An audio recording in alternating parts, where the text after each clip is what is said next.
E SIM എങ്ങനെ setup ചെയ്യുന്നുള്ളൊരു വീഡിയോയുടെ പ്രോസസ്സാണ് ഞാൻ ഇപ്പോൾ കാണിക്കാൻ പോകുന്നത്.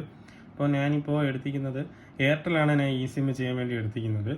അപ്പോൾ എയർടെൽ നമുക്ക് സിമ്പിളാണ്. നമുക്ക് ആപ്പ് സ്റ്റോറിൽ പോയി എയർടെൽ താങ്ക്സ് ആപ്പ് ഇൻസ്റ്റാൾ ചെയ്തിട്ട് ജസ്റ്റ് OTP അടിച്ച് ലോഗിൻ ചെയ്താൽ മതി. എന്നിട്ട് താഴെ തണ്ട അപ്ഗ്രേഡ് ടു ഇ സിം എന്ന് പറയുന്ന ഈ ഓപ്ഷൻ ടാപ്പ് ചെയ്യുക.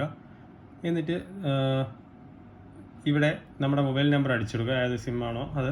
അതുപോലെ തന്നെ നമ്മൾ ഈ ഡിവൈസിൽ തന്നെ ചെയ്യാൻ നോക്കാം മാക്സിമം. അപ്പോൾ നമുക്ക് EAD നമ്പർ പെട്ടെന്ന് നമുക്ക് കോപ്പി ചെയ്തെടുക്കാൻ പറ്റും. EAD നമ്പർ എന്ന് പറയുന്നത് നമ്മുടെ ഐഫോണിലാണെങ്കിൽ ജനറലിലെ ബോട്ടിൽ വൈഫൈ അഡ്രസ്സിൻ്റെ 5ാമത്തെ ഓപ്ഷനിൽ ഒരു 32 ഡിജിറ്റ് നമ്പറാണ് EAD നമ്പർ. അതിവിടെ കോപ്പി പേസ്റ്റ് ചെയ്യുക. എന്നിട്ട് ഗെറ്റ് ഇ സിം വയ OTP കൊടുക്കുക. OTP അടിച്ചതിന് ശേഷം പ്രൊസീഡ് കൊടുക്കുക. പ്രൊസീഡ് കൊടുക്കുമ്പോൾ നമ്മുടെ ആപ്ലിക്കേഷൻ സക്സസ്ഫുള്ളായി.